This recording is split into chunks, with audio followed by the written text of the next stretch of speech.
Okay, so now points to remember. First one is man lived like an animal in the forest. Man कैसे रहते थे? Animal की तरह रहते थे फॉरेस्ट में.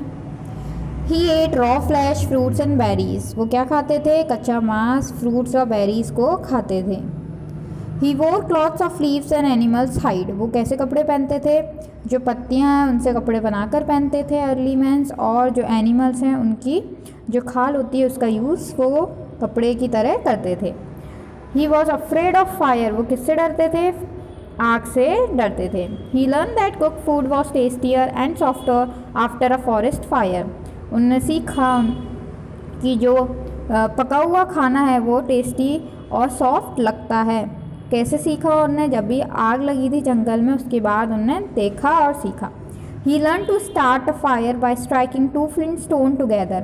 उन्होंने आग लगाना कैसे सीखा? दो सख्त पत्थरों को आपस में रगड़ कर उन्हें फायर लगाना सीखा, आग लगाना सीखा. Fire help man to keep warm light up his cave, cook his food and keep himself safe from wild animal. Fire इंसान की मदद कैसे करती है? उसको वार्म रखती है, कीप वार्म रखती है means, and light up his cave. उनके जो केव होते थे जहाँ अर्ली मैन्स रहा करते थे गुफाओं में, उनको भी रोशन करती है फायर, और उनका खाना तैयार कर सकते हैं वो लोग, एंड अपने आप को वाइल्ड एनिमल से सेफ भी रख सकते थे.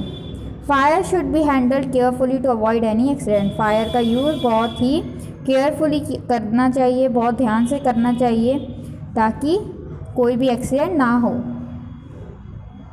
Exercises. First one is fire helped early man to keep dash away from his hut. Fire early man को help करती थी किससे दूर रखने में? वाइल्ड एनिमल, ताकि उनसे दूर रहें. उनकी जो झोपड़ी है, जो उनकी केव है, वाइल्ड एनिमल दूर रहें उससे, इसलिए वो फायर का यूज़ करते थे, और फायर उनकी इस तरीके से मदद करती थी वाइल्ड एनिमल्स को दूर रखने में. Second is cooked food was better because it was dash and dash. पका हुआ खाना कैसा होता है? Softer and tastier.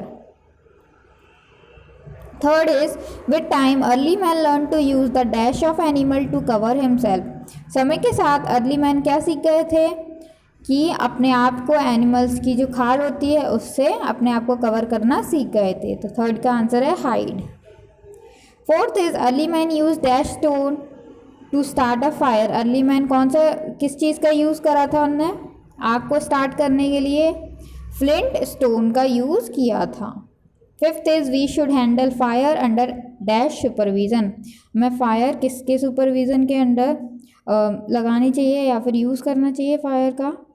तो एडल्ट के सुपरविज़न पर हमें फायर का यूज़ करना चाहिए. कोई बड़ा हमारे साथ तो हमें फायर का यूज़ तभी करना चाहिए.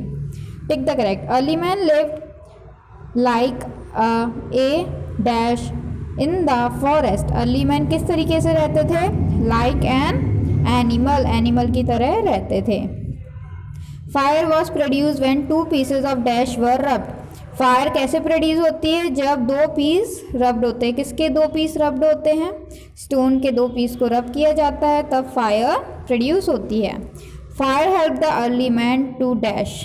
फायर अर्ली मैन की किस लिए हेल्प करते थे?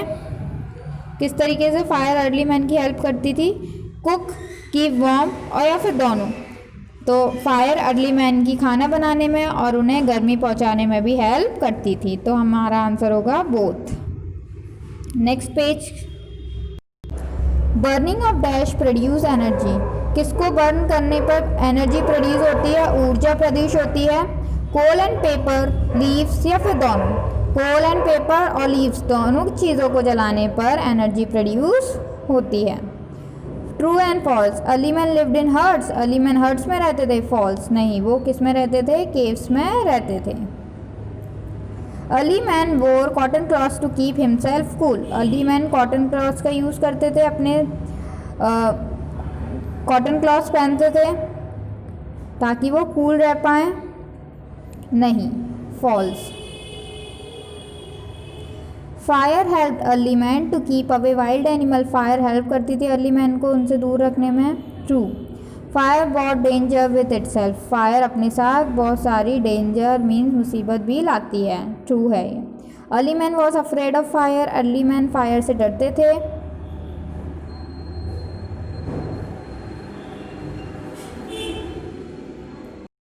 तो हमारा आंसर हो जाएगा ट्रू, अर्ली मैन फायर से डरते थे, तो हमें आंसर में लिखना है ट्रू। नेक्स्ट हम आते हैं,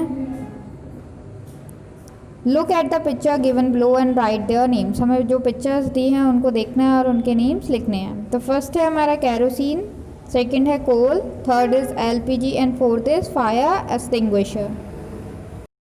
लाइफ स्किल क्या है? द प्लेसेस और things are part of public property for everyone. जो प्लेसेस हैं और जो चीज़ें हैं किसका पार्ट है? पब्लिक प्रॉपर्टी का पार्ट है सबके लिए।